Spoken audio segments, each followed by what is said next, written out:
Today I'm going to be building a haunted house while I share with you true ghost stories. Is this just another excuse to build another rundown Victorian? Mayhaps. But I love the Victorians. They're so gorgeous, and also Halloween is coming up, so perfect video. Let's get into this. Well, actually, before we jump into the stories, I am going to share a little bit about the house. I tried to make it semi-historically accurate. That means 2 to 3 colors on the outside and a kitchen in the basement. And of course, using items that are functional off the grid, fireplaces, and radiators. I really did try to make this place look old and haunted. Lots of the items I used were from paranormal stuff, vampires, life and death, even werewolves and realm of magic. And really, also, I used those bone dust fragments from Jungle Adventure because haunted. Really, it's up to you how this place became haunted. Maybe they stole artifacts from other cultures, because I mean, Victorian England was notorious for that. So maybe they did that. Maybe they killed somebody in there. Maybe they died in there. Who knows? Maybe it's built on a burial ground. It could be anything. Kind of leaving that open-ended. I will also warn you that I have a pretty odd manner of building. If I am decorating in one room and see a decor item I want to use in another room, I will set it aside, pretty much outside in front of the build. I'll just put it over there until I go back and use it, because I don't want to have to go searching for it again. I mean, so for some reason, no matter how long I have played this game for, I can't memorize where things are. So I spend more time going through the build by catalog than actually building, and it annoys me. So this is the manner that I have kind of just developed that makes it go a little quicker. If I have the items already there, I don't have to look for them.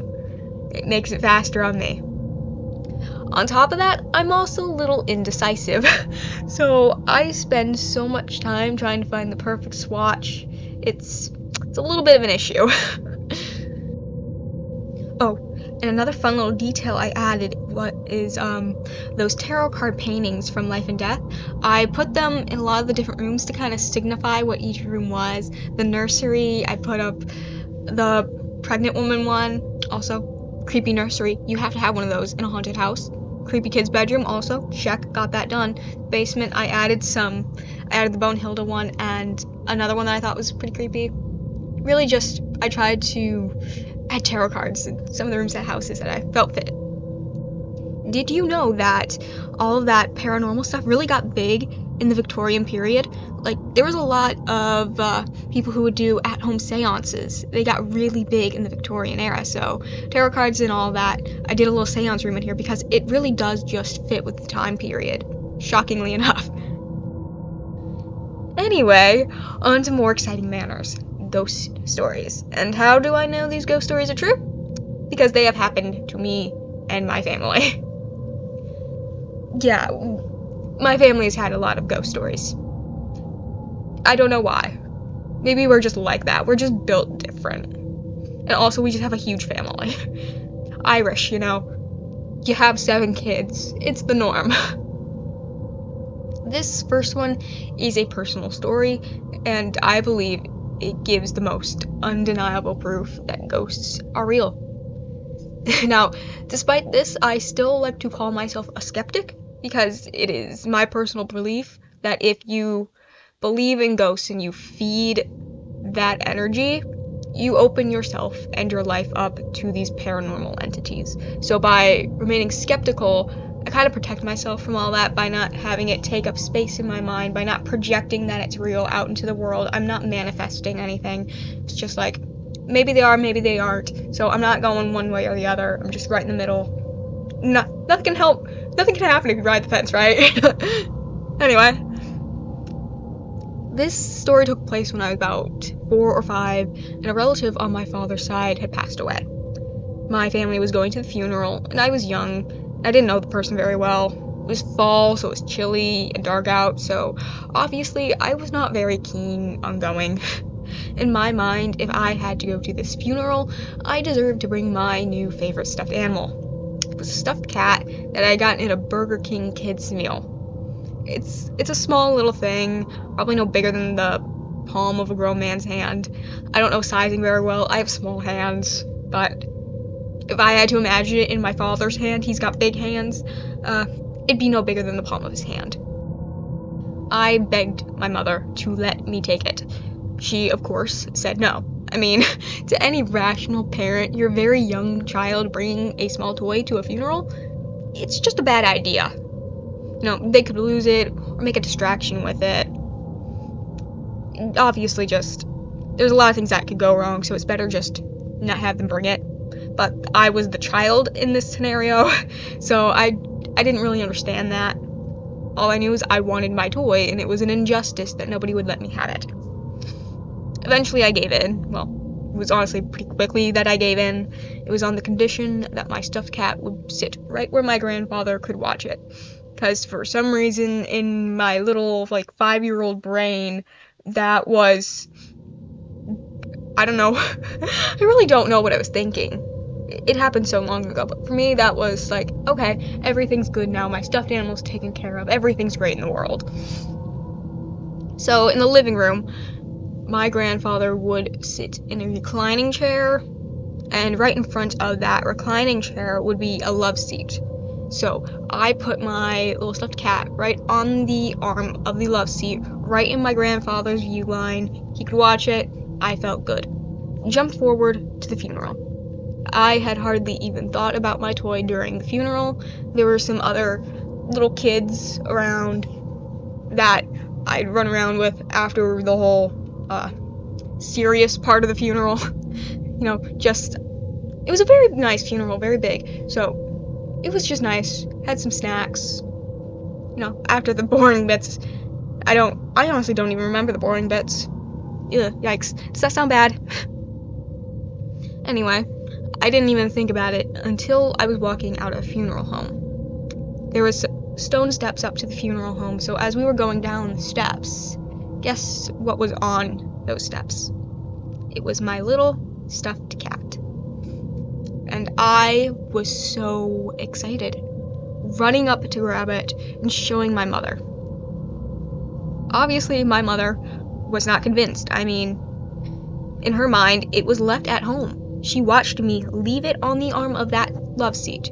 No one could have brought it with them. My dad and my brother had gone out the car a little bit sooner because I was still, saying I wanted my toy to my mother, but she watched me put it down there. She watched me walk away from it, and we walked outside. So, I mean, nobody could have brought it. She told me it was probably someone else's, but I was just so insistent that it was my cat. I walked out and I was just like, no, this is my cat. It's my cat.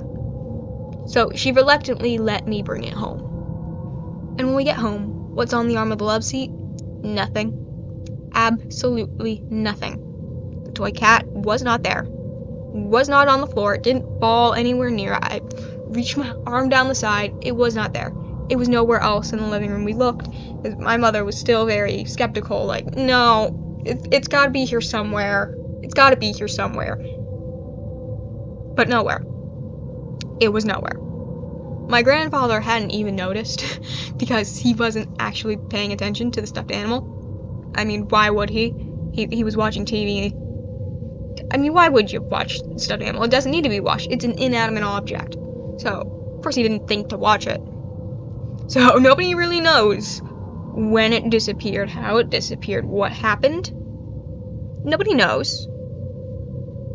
But the one that showed up on the steps of the funeral home had to be mine because it wasn't in the house. Nowhere in the house was it. Afterwards, I had decided to make a little collar for my toy with an elastic string and letter beads, pretty much all the things you find in those little jewelry making kits for children. I had lots of that stuff, so I made a little collar for the cat. And because I was little, I decided to name it Cat. I mean, why not be literal? Why not? I accidentally put the C bead on backwards. Now, it's been almost 15 years since then. The house has been cleaned and furniture rearranged since then, and no other stuffed cat has made an appearance. There has been no duplicate of it just showing up. So I know without a doubt the cat that appeared on those steps was mine. I still have this stuffed animal because, come on. I mean, getting rid of something a paranormal entity has moved for you just seems like bad luck. It really does. No matter how skeptical I try to make myself believe I'm very wary. I'm very wary of it because in the back of my mind, I know there's something to it. So I just, nope, I'm keeping it. Thank you, whatever relative decided to make my little stuffed cat magically disappear and reappear. I am not taking it for granted. My mother and I still circle back to this story from time to time because it's just so crazy.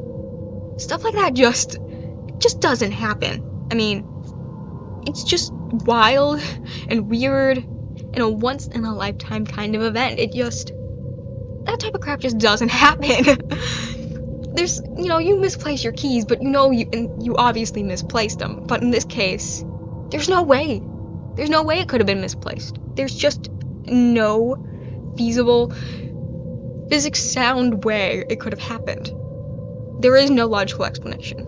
There just is none. And it's just, I'm sorry. I just can't get over that one. It's just so crazy. When you really just sit down and think about it, it's wild. But this next story comes from my mother. My mother has a lot of ghost stories, and she is an adamant believer in them. She's been to psychics who have told her she has a lot of energy that paranormal entities would be attracted to, so it's kind of her reasoning for being so in tune with ghosts and all of that. This story, though, has more than one witness, so a bit more believable. It's not just my mother being crazy or exaggerating anything, because there is more than one witness that corroborates the story.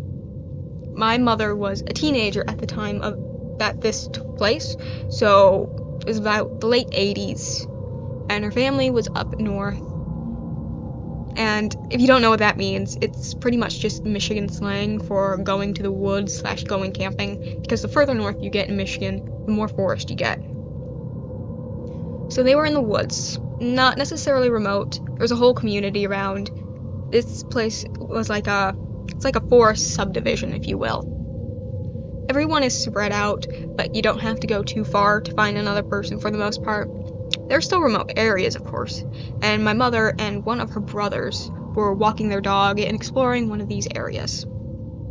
They came up to this abandoned shack, pretty much. I think that's the best way I can describe it, based on what it's been described to me as. It was run down, just one room and one bathroom. Nowhere for anyone to hide. If you've ever seen one of those tiny personal trailers, or campers, whatever you want to call it, it was pretty much the size of that. Just got your bed, maybe a bedside table, a little kitchenette, and a bathroom. Just a very small, like one-tile bathroom, if you will, in The Sims. That's what you had. That's what was in there. Their dog, it was his name Precious. It was a little toy poodle, and it absolutely refused to go near the shack. Absolutely refused to go near it. And despite being a little dog, this was not a dog that was scared of anything. Popcorn machine going off? She was there standing right next to it, waiting to catch stray pieces in her mouth. She would jump up on counters and drink the chocolate milk if someone left a glass on it. And she would even eat the pies my grandmother baked while they were cooling on the counter. Fireworks, she was completely fine. She would sit pretty still through those. No matter how many times that dog was scolded for any of her misbehavior, she'd just do it again. All of this is just to say, being scared was out of character for this dog.